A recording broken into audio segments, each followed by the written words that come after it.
Perfect है जी। Good. तो हम पहुंच गए page 109, pass it on, last paragraph पे। आर्मिस्टिस डे 1934 रोल्ड अराउंड, और हमने पढ़ा था कि तीसरी दफे बिल डब्ल्यू अस्पताल से डिस्चार्ज हुआ है, और लगभग उसकी 40-50 दिन की सोब्रिटी है।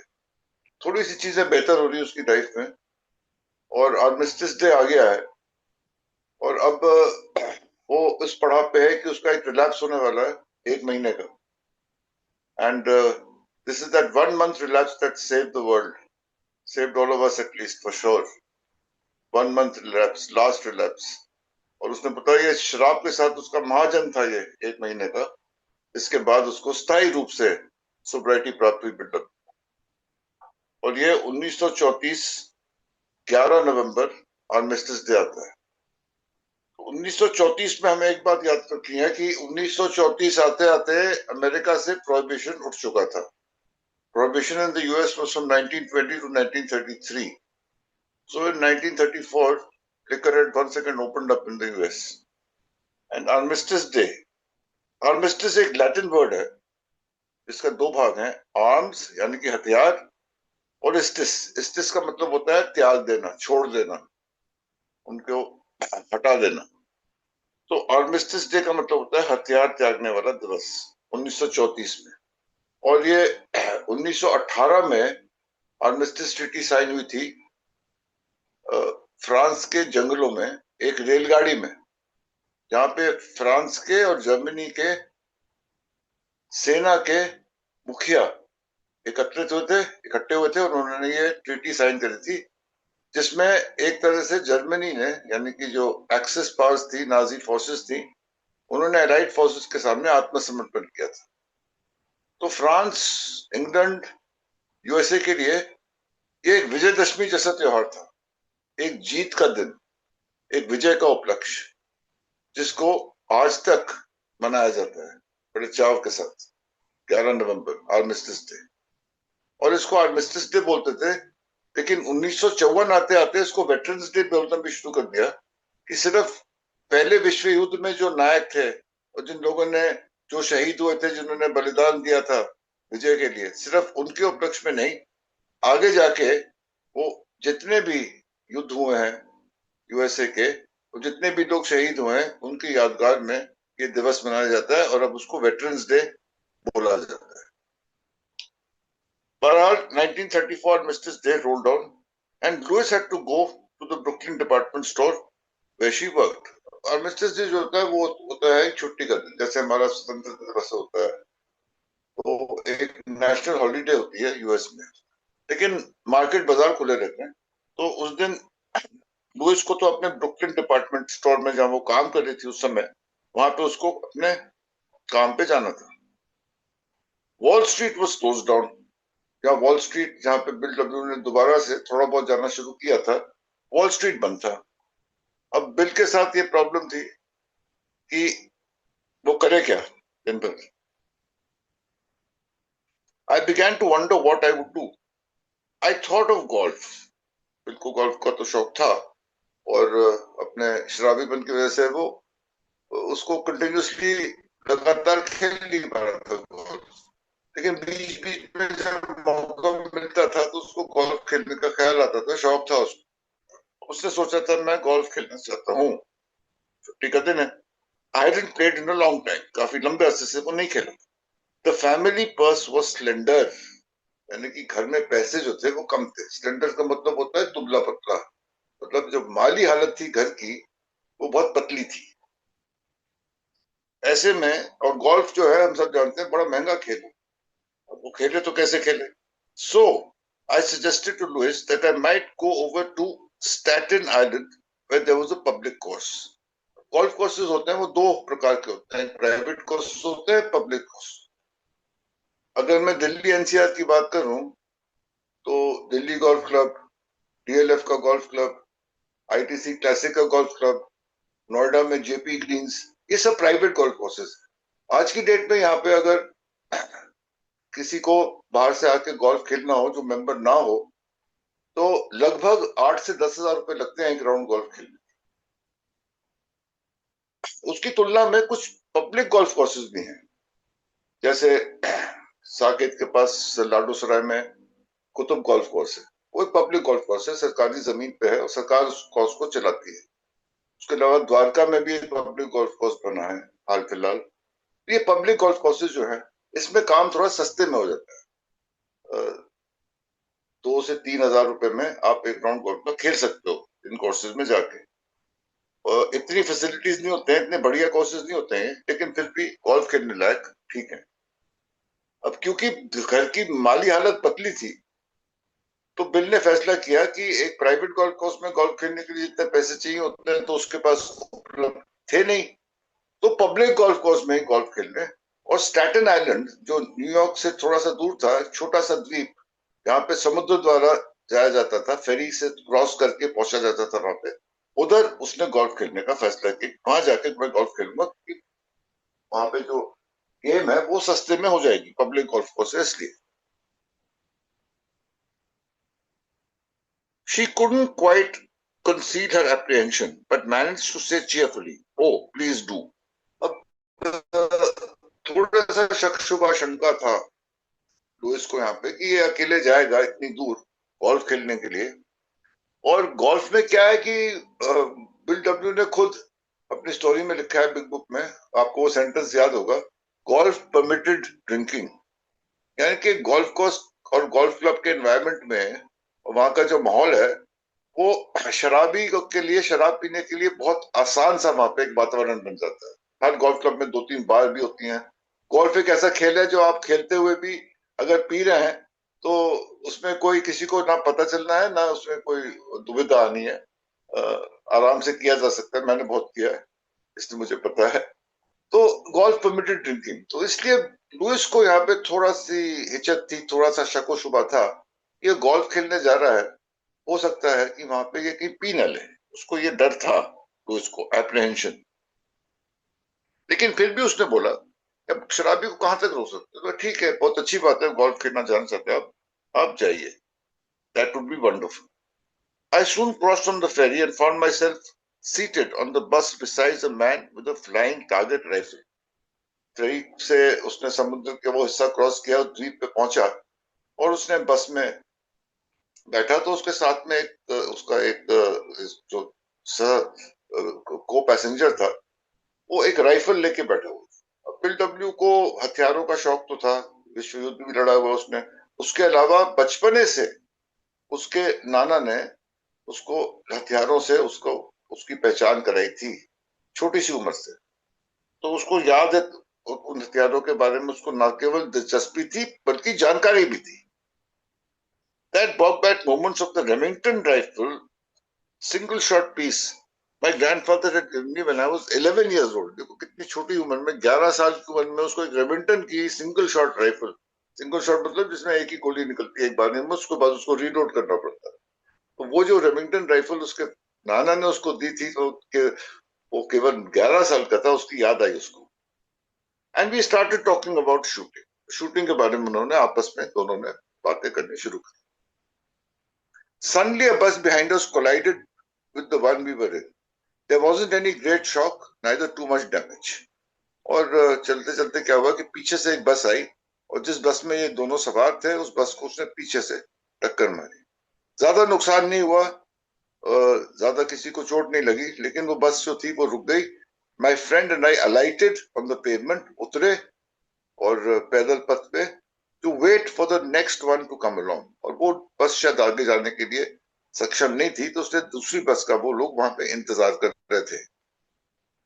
Still talking about shooting ions, अभी भी हथियारों के बारे में और बंदूकों के बारे में बात कर रहे थे, कि we notice something that look like a speakeasy. Speakeasy जैसे हमको पता है, एक छोटा सा रेस्टोरेंट बार है जहाँ पे खाने पीने को मिलता है और शराब भी मिलती है। और देखो, हमें फिर एक बार याद करना है कि आर्मिस्टिस डे 1934 की यहाँ बात हो रही है, और 1933 में प्रोहिबिशन जो था वो उठ गया था यूएस से। He said to me, "What about a little nip?" और निप का ये मतलब ये हुआ, एक छोटा सा जाम हो जाए, छोटे सी एक पैग हो जाए छोटा सा। I said to him, "Fine, let's go." चलो चलते हैं. We walked into the place. He ordered a scotch with ease. I ordered a ginger ale. उसने तो अपनी स्कॉच मंगाई एंड विद ईज, यानी कि कोई उसमें कठिनाई नहीं हुई बिल डब्ल्यू को शराब के लिए मना करने में. बड़ी आसानी से उसने बोला नहीं मैं शराब नहीं पीऊंगा. उसने अपना जिंजर एल यानी कि नींबू पानी में अदरक डाल के जो ड्रिंक होती है जिसके बारे में हम पहले ही बात कर चुके हैं, जिंजर एल उसने अपने लिए मंगाई. Don't you drink he said. Bill W से उसने पूछा कि क्या तुम पीते नहीं हो. अब बिल डब्ल्यू जो था नया नया सोबर हुआ था, 40-50 दिन सोबर था, तो उसने अपना व्याख्या देना शुरू किया. No I said I am one of those people who can't manage it. शराब मेरे लिए बनी नहीं है, मैं उसको संभाल नहीं पाता हूँ शराब को. And then dwelt on the allergy on the obsession. और जो विलियम सिल्कवर्थ से सीख के आया था वो ऑब्सेशन और एलर्जी के बारे में वो भी उसने साझा किया और विस्तार से बताया.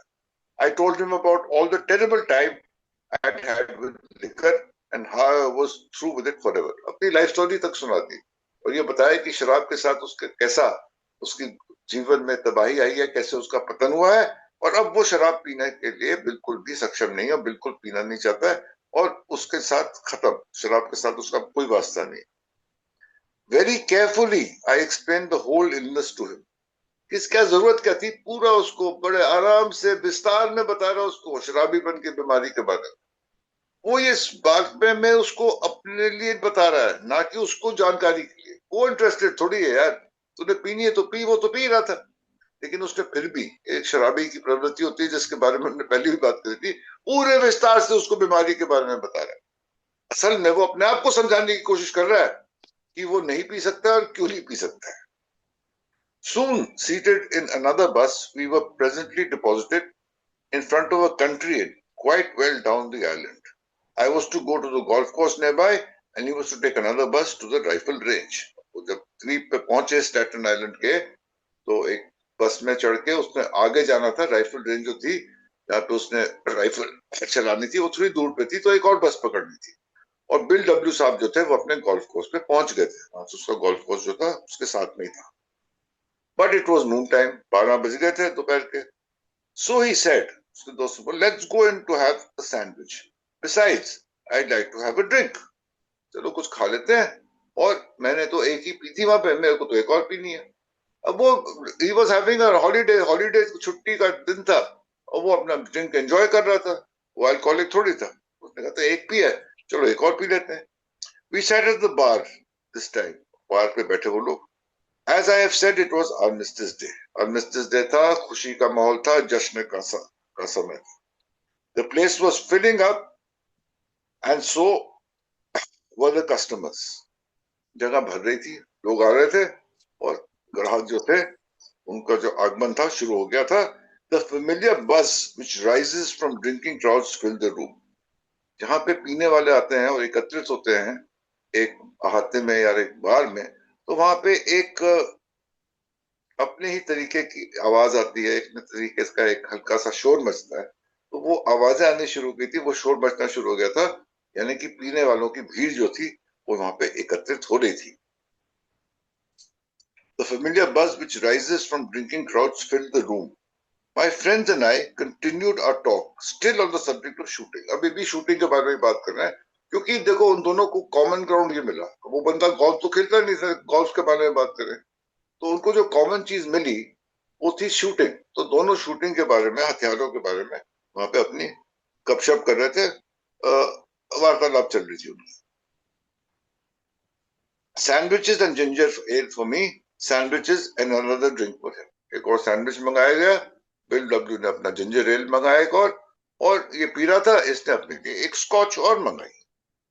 We were almost ready to leave when my mind turned back again to Armistice Day in France. देखो जो पुरानी यादें होती है ना, वो एक सटल फो होती है शराबी के लिए, यानी कि एक छल कपट वाली चीज होती है जो पीछे से उसको वार करती है, उसको समझ में नहीं आता है. पहले भी हमको याद होगा जो उसने पी थी जर्सी लाइटनिंग अपने इंजीनियर दोस्तों के साथ एक होटल के कमरे में, तो उसको अपना याद आया कि वो फ्रांस में पहले विश्व युद्ध के दौरान वाइन जो वो पीता था और उसका क्या सुरूर चढ़ता था, क्या असर होता था, वो यादें जो थी वो ताजा हो गई. वो यादें ताजा होते करते करते वो उसने वो जर्सी लाइटनिंग की एप्पल जैक की बोतल को, जग को उसने उसका सेवन करना शुरू कर दिया था. He had that first fatal drink at that point of time, remembering his experiences during World War I in France and the French wines he used to have. यहाँ पे दोबारा से अतीत में जाके उसको शराब पीने का ख्याल आया. All the ecstasy of those hours, armistice day जो फ्रांस में हुआ था, जब पहला विश्व युद्ध खत्म हो गया था और आर्मिस्टिस ट्रीटी साइन होने के बाद बिल डब्ल्यू वापस घर आ रहा था, तो वो जो समय था फ्रांस में और आर्मिस्टिस डे का जो जश्न मना था, एक खुशी का माहौल था, और वहां पे जो वाइन का सेवन कर रहा था वो उस टाइम, वो उसको याद आ गया. I know longer heard what my friend was saying. वो जो बातें कर रहे थे वो उसको सुनाई नहीं दे रही थी. उसका दोस्त जो था, जो नया बना हुआ दोस्त का, हिज न्यू फाउंड फ्रेंड, वो क्या बात कर रहा था, वो उसके कानों तक उसकी आवाज आई नहीं रही थी. वो तो खो गया था अपने सुंदर अतीत के ख्यालों में जब वो वाइन पी रहा था आर्मिस्टिस डे के दिन फ्रांस में. Suddenly the bartender, a big fluoride Irishman, लंबा गोरा चिट्टा आयरिशमैन जो बारटेंडर था, जो वहां पे शराब सर्व कर रहा था, वो आया. केम अब्रेस्ट ऑफ अस, यानी कि उनके पास आके, beaming. In each hand he held a drink. उसके दोनों हाथों में एक एक ड्रिंक थी और वो बोला, have one on the house boys, he cried. It's armistice day. Armistice day, आज खुशी का दिन है. आज हमारी तरफ से आप सब एक एक ड्रिंक लें. Without any hesitation, I picked up the liquor and drank it. This is the insanity of the first drink. No mental defense against the first drink. ये है पागलपन, ये है सनक, ये है शराबीपन. बिना किसी सोचे समझे, विदाउट एन इंस्टेंट हेजिटेशन, इतना सब बात करने के बाद, इतना सब जानने के बाद, इतना इतना कुछ उससे, अपने दोस्त से अभी अभी ताजा ताजा उसने बात करी है बीमारी के बारे में, सब कुछ, लेकिन उसके बावजूद बिना किसी, विदाउट एन इंस्टेंट हेजिटेशन, बिना किसी संकोच के, बिना किसी शक के, उसने वो जाम उठा लिया, वो ड्रिंक ले ली और पीने लगा. My friend looked at me aghast. उसका दोस्त जो कह रहा था कि अभी तो तुझने इतनी बातें करी शराबीपन के बारे में, बताया कि कैसे किस प्रकार का तू शराबी है. My God, is it possible that you could take a drink after what you just told me. इतना कुछ बताने के बाद क्या ये संभव है कि तू अभी भी पी सकता है? क्रेजी, तू पागल होगा, धनक होगी तेरे में कुछ. और बिल डब्ल्यू का एक ही जवाब था, yes I am. The only reply could be this, yes I am. हाँ, मैं सनकी हूं, मैं पागल हूं. उसके अलावा क्या जवाब देता. और अब देखो लिखने का तरीका. उसने पहली जब ड्रिंक पी ली, 12 बजे थे, गोल्फ खेलने जाना था उसको, गोल्फ वॉल्फ सब रह गया उसका, और सीधा पहुंच गए हम अगले दिन सुबह 5 बजे. The next morning about 5 o'clock, Lewis found me unconscious on the area way of 182 Clinton Street. यानी कि अपने घर के सीधा अगले दिन सुबह 5 बजे पहुंच जाओ. यानी कि बीच में क्या हुआ, ये इसके बारे में कुछ लिखने की, कुछ बताने की जरूरत नहीं है. उसने 5 बजे, उसने 12 बजे दोपहर को ड्रिंक जो पी है, अगले दिन सुबह 5 बजे तक वो पीता ही रहा होगा. किस हाल में होगा, कहाँ होगा, उसको खुद नहीं पता है. किसी तरह से वो अगले दिन सुबह 5 बजे अपने घर में मिला है, एरिया वे में. एरिया वे घर के मुख्य द्वार और सड़क के बीच का जो छोटा सा एरिया होता है उसको एरिया वे बोलते हैं. तो अपनी सड़क से और अपने घर के मुख्य द्वार के बीच में कहीं वो गिरा हुआ मिला था लुइस को सुबह 5 बजे अगले दिन. I had fallen against the door. दरवाजे के साथ उसका सिर टकरा गया था. And was bleeding heavily from a bald scalp wound. सिर में चोट लगी थी जिसमें से खून रिस रहा था. My hand still clutched the strap of my golf bag. एक गोल्फर को उसका गोल्फ बैग बड़ा प्यारा होता है, उसको नहीं छोड़ता चाहे कुछ भी हो जाए. खैर भी हालत हुई, गोल्फ का मेरा सेट जो है ना, वो मेरे लिए, और being a golfer I can understand this, बड़ा प्रिय होता है गोल्फ का सेट यार. यानी कि घर में और कोई सामान को कुछ हो जाए, चोरी चकारी हो जाए, जल जुला जाए, हमें कोई परवाह नहीं, गोल्फ सेट को कुछ नहीं होना चाहिए. तो गोल्फ सेट उसने कस के पकड़ा हुआ था एक हाथ से, चाहे उसकी कोई भी हालत हो. और गोल्फ सेट को एक हाथ में गोल्फ सेट पकड़ा हुआ और वो गिरा हुआ पाया गया लुइस को अगले दिन सुबह 5 बजे. सिर में से खून रिस रहा था. As I regained consciousness, nothing much was said. कुछ बोलने को बाकी रहा नहीं था. Indeed there wasn't anything to say. कुछ कहने सुनने की बात रही नहीं गई थी. ये तो रोज की कहानी हो गई थी, कई बार हो चुका था उनके साथ. तो अगर ये दोबारा से इसने पी ली थी तो पी ली थी, लेकिन वो यहाँ पे एक बात लिखता है कि we both hit an all time low. उसका जो पूरा ड्रिंकिंग का करियर था, वो कह रहा था इस बारी हम अपने सबसे निचले स्तर पे, अपने पतन के सबसे निचले स्तर पे हम दोनों, ये देखो था, we both hit an all time low, सिर्फ अपनी बात नहीं कर रहे बिल्डअप, दोनों की बात कर रहे हैं, अपने और लुइस की, कि हमारा जो हमेशा का अब तक का सबसे निचला स्तर ये था।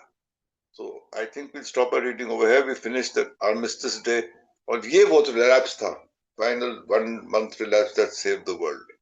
और आगे अब क्या होता है, अब वो एक महीना जो है वो और पीता है, जब वो टाउन्स हॉस्पिटल जाएगा, फाइनल सस्टेन्ड सोब्राइटी बिल्डब्ल्यू को उसके विपरीत मिलेगी। तो Anil, I think I've taken a little more time today, but as I told you yesterday, I wanted to finish this Armistice Day story within a story, which we've done, and we start from the third paragraph of page 111 tomorrow morning. Thank you very much, and back to you. Thank you, Atul. It was great information, great knowledge. आइए राजेश जी, समय व्यर्थ ना करते हुए आ जाइए। जी धन्यवाद। नमस्कार, मेरा नाम ब्रजेश शराबी हूँ। Thank you Anil ji service के लिए, और thank you Atul ji. Aromatic this बालायर लैब्स, पता नहीं कितनी बार सुन लिया होगा, लेकिन यार ऐसे लग रहा है आज पहली बार इस घटना को सुन रहे हैं। मतलब मन ही नहीं भरता भाई साहब, इस ये अंतिम रिलैप्स जिसने सारी दुनिया को बचा गया यार, ये सच में। और जो लास्ट सेंटेंस पढ़ा ना अतुल जी ने कि यार वो ऑल टाइम लो, मतलब वो बद से बदतर हालत। अरे यार आर्मेटिक दिवस, और अच्छा ये बिल्ड व्यू के ना माइंड में वो जैसे किक एक अफेक्ट एक शराब पीने का बैठ जाता है ना, ये जो बड़े बड़े रिलैप्स हैं इसके पीछे वो फ्रांस का एंजॉय जो है ना, वो बिल्ड व्यू के माइंड में हमेशा से बैठ गया।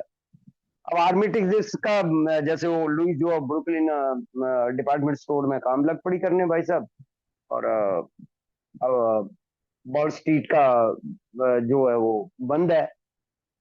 अब बीडब्ल्यू ये इस महीने अब ये देखो अतुल जी ने वो भी निकाल लिया 40 दिन। ये 40 दिन यानी कि वो 22 सितंबर से लेके और ये 11 नवंबर तक ये खाली है बिल्कुल। अब वो चिड़चिड़ापन और बाकी चीजें हो रही हैं। अब वो तो सुबह चली जाती है, भैया तू तो चली जाती है डिपार्टमेंट स्टोर, मैं रहता हूँ यहाँ। अब ये गोल्फ देखो खेल तो बीडब्ल्यू के माइंड में था, और हमने पढ़ा यार वाल्टर हैगन को भी पिछाड़ने लग पड़े थे जो उस टाइम के मतलब टॉप गोल्फर थे, उनको पीछे करा था खेल में। तो बीडब्ल्यू का तो स्किल अपना ही था, खेल में भी अपना स्किल था। तो अच्छा अब तो वो है नहीं, पैसा वैसा है नहीं भाई साहब, अब वो तो है नहीं जी कार स्टार्ट करेंगे ड्राइवर आएगा और आगे बिठाएगा, गोल्फ पे ड्राइवर रखेगा। अब तो भैया बच्चों में धक्के खाने हैं। और बस में बैठा, और बस में अब देखो दो चीजें मेरे को बड़ी मतलब प्रभावित करती हैं मेरे माइंड में। कोई भी आदमी, ये नहीं कि इस घटना को पढ़ के, मतलब मान लो मैं किसी के घर गया हूँ, उसके घर में कोई गंद पड़ी है, मेरे को पता नहीं क्यों, ये तो मेरे को इसको देख के लगा था इस घटना को पढ़ के कि मतलब मेरे माइंड में ये हथियार का भी बड़ा एक शौक सा रहता है। तो ये अल्कोहलिक के साथ पता नहीं जुड़ा हुआ मामला रहता होगा कि हथियारों का बड़ा शौक मुझे बहुत है। मतलब मैं कहीं भी किसी को भी देखूंगा मैं बात जरूर करूंगा, मतलब कौन सी है जी, ऐसे ही जैसे मान लो किसी दोस्त के यहाँ गए हुए हैं तो उन्होंने नई गन को खरीदी है, तो मैं वो उसी से खुलवाऊंगा कि कैसे खोलते हैं, कितने कारतूस डलते हैं या कैसे चलती है, बेमतलब की बात। मतलब मेरे को क्या मतलब है। अच्छा पुरानी जो टॉपीदार गनें होती हैं जो पीछे को खींच के आगे से भरी जाती हैं, और पुराने घरों में आज आज भी मिल जाती हैं जो हाथों से भरी जाती हैं और नाली के द्वारा भरी जाती हैं। पीछे जो वो मतलब जो पुरानी पुरानी से पुरानी जो डबल बैरल गनों की बिल डब्ल्यू बात कर रहा था।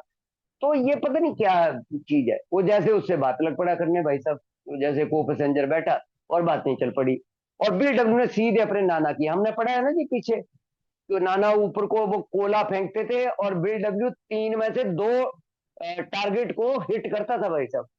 अच्छा कितना बढ़िया, मतलब कितना बढ़िया शूटर था यार बिल भी, कि ऊपर को पढ़ा नहीं इसी किताब में हम लोगों ने पीछे की, वो नाना जब इसको सिखाते थे, जब बचपन में 11-12 साल का 13 साल का जो भी बिल था उस टाइम, तो नाना ने सिखाई हुई थी इनको हर एक तरीके की गन चलाने।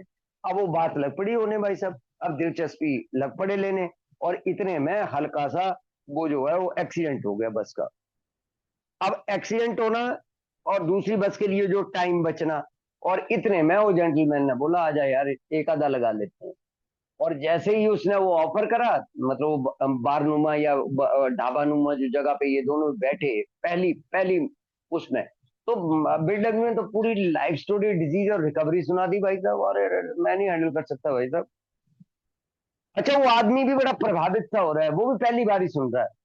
देख दुनिया में अभी पता ही नहीं है ना किसी को भी किया है, ये डिजीज हो सकती है, ये इस प्रकार कुछ लोग ऐसे भी हो सकते हैं जो इस शराब को हैंडल नहीं कर सकते हैं भी, तो मतलब वो एक नई चीज है। हालांकि वो बंदा बड़ा प्रभावित हुआ इसकी बातों से, और भाई साहब वो वैसे हुआ। और जब वो दूसरी जगह पहुंचे, उस बंदे ने जैसे बस आगे के लिए लेनी थी, हालांकि आर्काइव में थोड़ी सी घटना का अलग भी है जिक्र, लेकिन चलो ये भी ठीक है, क्योंकि एक हमदो फेज में भी इस घटना का बिल्कुल विस्तार से चित्रण करा हुआ है और इसमें भी था। और भाई साहब जैसे ही सेकंड जगह जाकर बैठे, अब ऑर्डर उस बंदे ने इसको नहीं पूछा कि ये पिएगा नहीं पिएगा, इसके लिए जिंजर वाले सैंडविच और अपने लिए सैंडविच और ड्रिंक बना भैया अपना। इससे नहीं पूछा ऑर्डर देने से पहले, उसको पता ये बंदा पी ही नहीं सकता भाई, ये थोड़ी पिएगा आदमी। इतनी बुरी हालत जो लाइफ स्टोरी इस बंदे ने सुनाई, कहाँ ये आदमी था, कहाँ पहुंच गया। और अच्छा वो फैमिलियर वज शराबियों की आवाजें, मतलब वो आर्मी एग्जिट था तो भीड़ बड़ी थी, और जहां 10-20-30 लोग शराब पी रहे हो वहां पर वो आवाजें अलग तरीके की आती हैं। वो मैं पहले भी जिक्र करता हूँ, और बिल ने भी जिक्र करा है बिल स्टोरी में। वो 2 रुपए खर्चने हजारों की बातें करनी, ये बातें चलती हैं। तू घर जाइयो, तू भाभी से 5 पेटी उठा लाई, पेटी और खोखे से नीचे बातें नहीं हो रही होती हैं। और वो बाद में 100 रुपया दाल के लिए वो होटल पे मारपीट हो जाती है। मतलब शराबियों की बातें शराबियों की होती हैं भाई साहब, उसमें बुरा मारने वाला कुछ है ही नहीं। ये फैमिलियर बज होता है, क्योंकि मैं इन आवाजों को पहचान सकता हूँ। आज मैं किसी ढाबे पर बैठूं जहाँ शराब चल रही है ना, तो मेरे को पता ही क्या बातें करेंगे, मेरे को सारा पता, और बिल्कुल पता था यहाँ क्या बातें हो रही है। अच्छा ये आकर्षित भी करती हैं ये आवाजें, जब वो आगे भी बिल्डब्ल्यू जिक्र करेगा जब ये सोबर हो जाएगा, कि यार वो अट्रैक्ट करती हैं आवाजें, आजा मेरे इधर को आजा। तो यहाँ पर ऑर्डर बॉर्डर हो गया जी, उसने अभी अपना ड्रिंक बनाया है बंदे ने, और इतने में एक आयरिश बहरा वो डांस करता हुआ 2 मग हाथ में लेकर, और भाई साहब वो पहुंच गया वहां पर। वो जैसे वो होता है ना कि वो फिल्मों में देखा है कि वो बर्थडे होता है तो बोलते हैं लेडीज एंड जेंटलमैन आज मेरा बर्थडे है, और आज हौस की तरफ से पियो जी, सारे मजे करो। वैसे ही उसने अनाउंस करा कि ये ड्रिंक जो है वो हौस की तरफ से फ्री। अब देखो मैं बार बार इस घटना का जिक्र करता हूँ, क्या बीडब्ल्यू फ्री के चक्कर में पी गया क्या? बिल्कुल ऐसा नहीं है, बिल्कुल ऐसा नहीं है। जेंटलमैन तो फ्री पिलाने को वाला बैठा हुआ है ना, वो बोल रहा है ना आजा आजा ले ले यार ना, बिल्कुल। ये जो पीछे देखो कितनी बढ़िया घटना का जिक्र करा अतुल जी ने, कि पीछे भी, और बिल का जो भी ब्लंडर लैप्स होगा उसके पीछे ये आर्मेटिक जिसके जो थॉट है ना वो बीडब्ल्यू के माइंड में बैठती है क्या। अच्छा 2-3 दिन की वो ऐसी घटनाएं है ना आर्बिटिक दिवस पे, मतलब वो जिस दिन प्रथम विश्व युद्ध बंद हुआ था, ये जो बटालियन थी इन्होंने वो करा ही नहीं कुछ भी, बस वो एंजॉय एंजॉय पीना खाना। और कुछ घटनाएं ऐसी भी हैं भाई साहब कि मतलब ये इन्होंने पहले ही घोषणा कर दी थी। बिल के साथ का एक आदमी, आर्काइव में मैंने एक ऐसा भी इंसिडेंट पढ़ा था कि मतलब वो बिल के साथ के आदमी ने एक दिन पहले ही वो घंटी बजा दी थी, कुछ इस प्रकार का इंसिडेंट है। ये बाहर चले गए थे पीने, मतलब वो पूरा उड़दंग, पूरा वो जो होता है ना पी के जो मस्ती वाला, ये इस थॉट ने, और ये चंद सेकंड का ऑब्सेशन और थिंकिंग है, चंद सेकंड की। ये नहीं बड़ा लंबा टाइम है। इधर बैरे ने, आयरिश बैरे ने अनाउंस करा है, और बिल डब्ल्यू ने झपट के छीना है उसके हाथ से वो मग। खड़े खड़े पी गया। अभी उसने बर्फ भी नहीं डाली है जेंटलमैन ने, जो जो टेबल के दूसरी तरफ बंदा बैठा है उसने अभी बेचारे ने अभी तो मतलब होता है ना जो ड्रिंक लेने से पहले थोड़ा सा, जो खासकर सोशल ड्रिंकर होते हैं या हैवी ड्रिंकर होते हैं जिन्हें तरीका होता है पीने का, वो तो फिर वो बर्फ डालनी, ये डालना, सोडा डालना, वो तो वेट करते हैं ना इस चीज का। अभी उसके उसने नहीं पिया है, और ये साहब खड़े हुए चंद सेकंड के ऑब्सेशन ने बेडब्ल्यू को मक खींचने पे मजबूर कर दिया और ठीक किया भाई। अब वो भूल गए भाई साहब। अच्छा देखो, वो जो अच्छा थॉट है वो शराबी के माइंड में कैसे फिक्स हो जाता है, मेरे को आज तक नहीं इस बात को समझ लगी। खैर आज तो मेरे पास आंसर है इस चीज का, कि वो मेरा मतलब इतनी तोड़ाई, इतना बॉटम, घर की हालत, वो सब कुछ बिक जाना, वो रोड पर आ जाना, वो दुर्गतियां होना, वो ह्यूमिलेशन होना, वो सारी की सारी बेइज्जतियां कैसे भूल जाता है भाई आदमी। भाई सारी की सारी इतनी दिक्कतें, इतनी परेशानियां चल रही हैं, रेड कारपेट जिस आदमी के लिए वॉल स्ट्रीट में बिछ रहा है, उस आदमी को यार ऑफिस में घुसने नहीं दे रहा आदमी, इससे बड़ा क्या जलीलपना हो सकता है। चल चल भैया आगे हो, मत मत मत अंदर मत आ, सुबह सुबह का टाइम है यार, तू पी के बिल आ गया। और उस आदमी को वो चीजें याद नहीं आई, लेकिन वो आर्मेटिव दिवस का एंजॉय याद आ गया। ये भाई साहब, ये जो माइंड हमारा साथ खेल खेलता है, ये वो घटना है।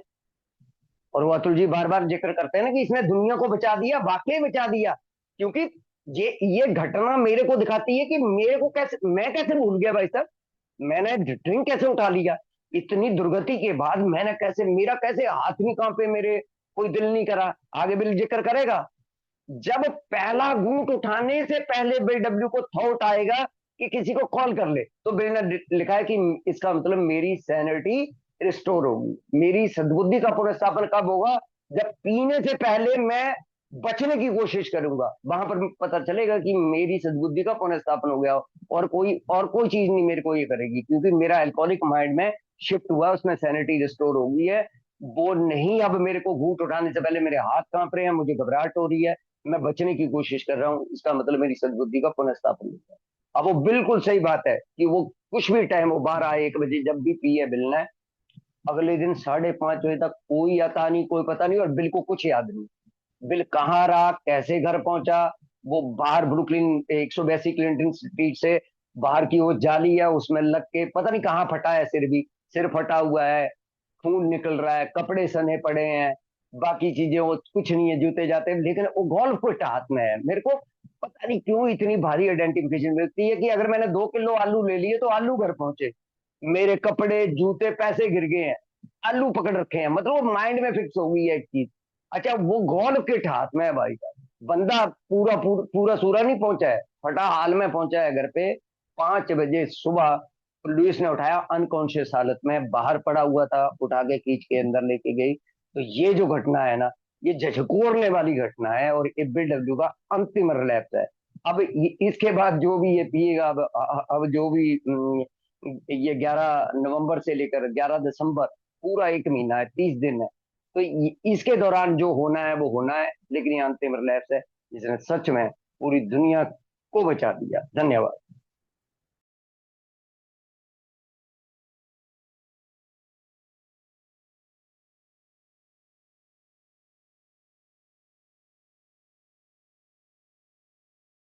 हो गया अनिल जी, हो गया। Thank you Rajesh ji, thank you very much.